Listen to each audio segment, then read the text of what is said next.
The Pittsburgh Steelers quarterback competition, the outcome might surprise you. I don't know if a lot of people, I don't want to say anybody, but I don't know if a lot of people are going to see this one coming.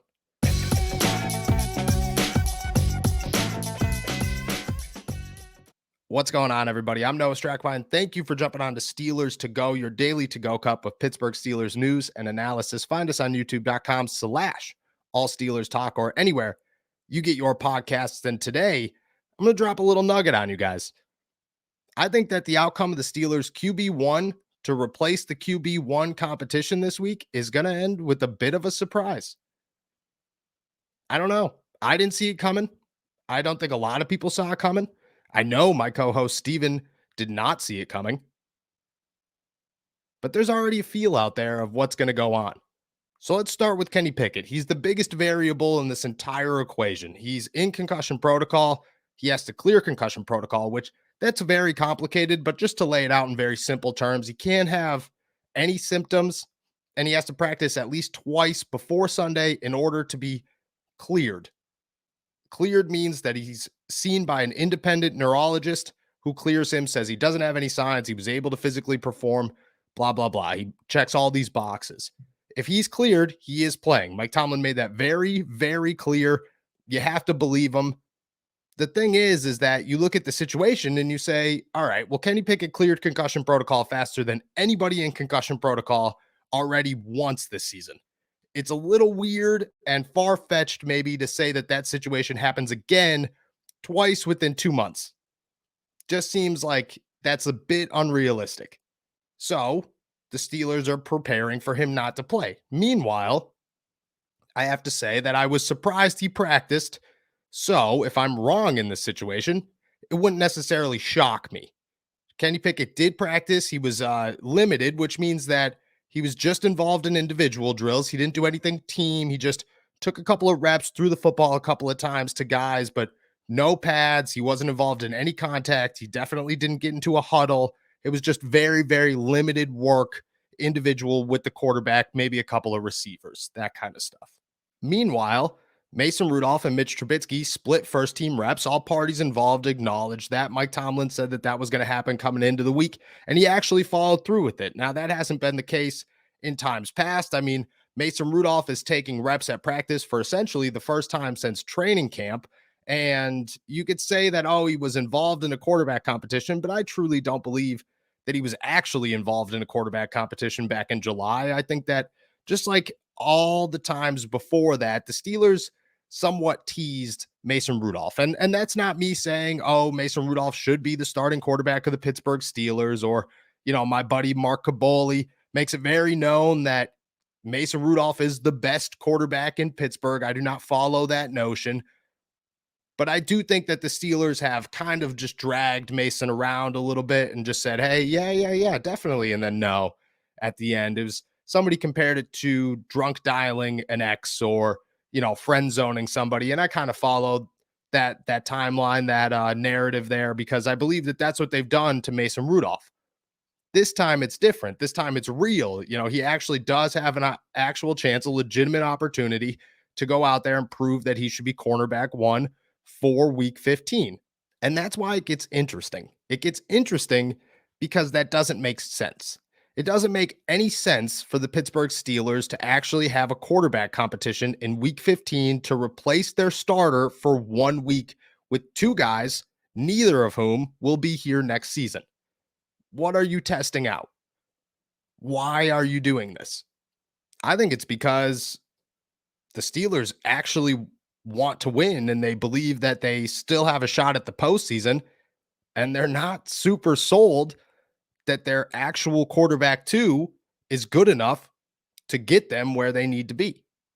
I think that the Steelers have somewhat lost faith in Mitchell Trubisky, and they're looking at Mason Rudolph and saying, okay, are you any better? I don't know if he is.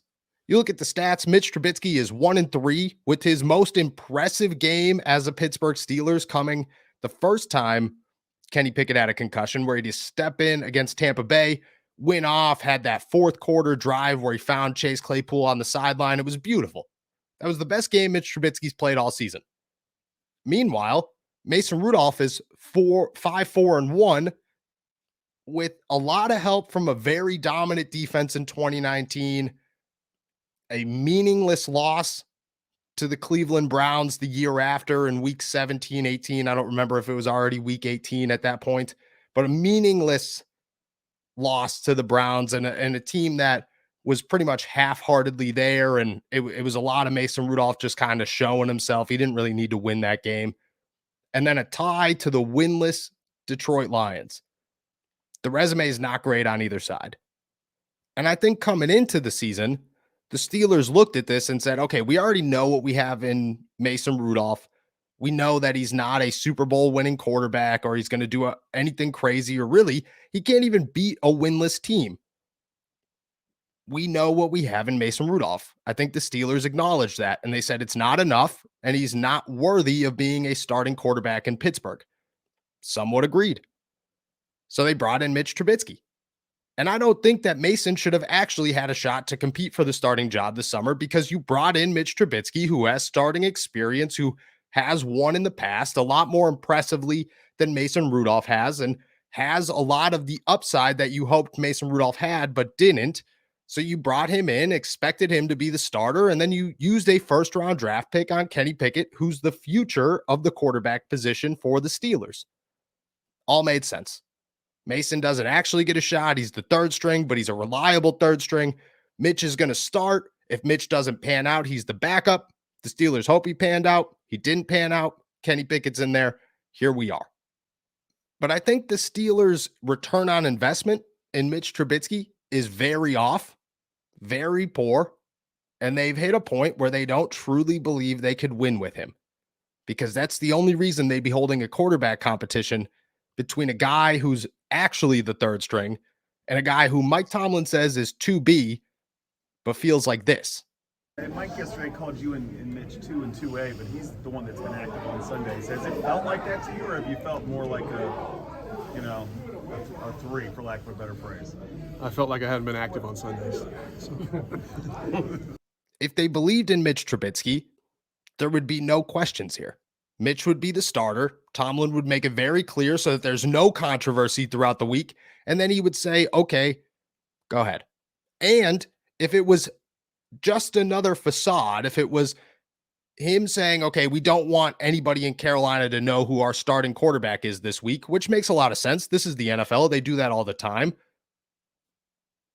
You would do that. You would say, hey, Mitch is we're going to hold a competition. We're going to let both of them compete. But really, it would be Mitch Trubisky taking most of the reps, Mason taking a little bit. I spoke to a number of people in the locker room yesterday. It was a 50-50 split. There was no, oh, Mitch holds the upper hand, Mason holds the upper hand. It is a 50-50 split, which again goes full circle back to why. They wouldn't do this if they had enough faith in Mitch Trubisky to be an actual backup and then a starter. They saw that he has a spark when he goes into the game, but that spark faded quick. He threw 3 interceptions against Baltimore and looked like he did way too much, and technically he lost a game. Wasn't great. You could look at his record and say, oh yeah, he's 1-3. Really, he's 1-4. And you could give the win to Tampa Bay, so he's 2-4. But that's not impressive for a guy you're paying $14 million to. And the Steelers know that. Steelers look at this situation and say, we might have messed up big. And I think that gives the upper hand to Mason Rudolph. And the feel in the locker room is that Mason Rudolph's going to be the starter. And I don't know, it just feels different from every time in the past. The inside scoop is that the vibe is Mason's going to start on Sunday. I don't know if anybody wants to hear that. I don't know if that's good for the Pittsburgh Steelers.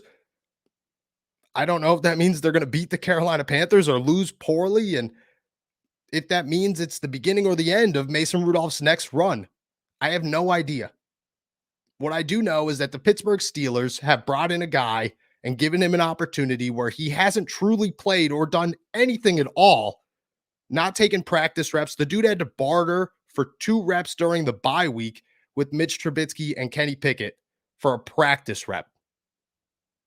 Now he's coming in here and out of nowhere, he's competing to start on Sunday. You don't do that unless you believe that your first option is not worthy of being your first option. And at that point, your mind's pretty much already made up. Mason just doesn't have to lose the job. And right now, it feels like Mason's going to start against the Panthers. If Kenny returns to practice, that's all out the window. But right now, it looks like Kenny's going to take a week. He's going to actually get healthy. The Steelers aren't going to risk any long-term injury or serious negative effects when it comes to a concussion, and they're going to take it slow with him. And they're going to give the job to Mason for 1 week and say, hey, we don't trust Mitch. We don't really trust you either. But we got to try something because we need to win in Carolina to keep these playoff hopes alive. And that's going to fall on Mason Rudolph's shoulders.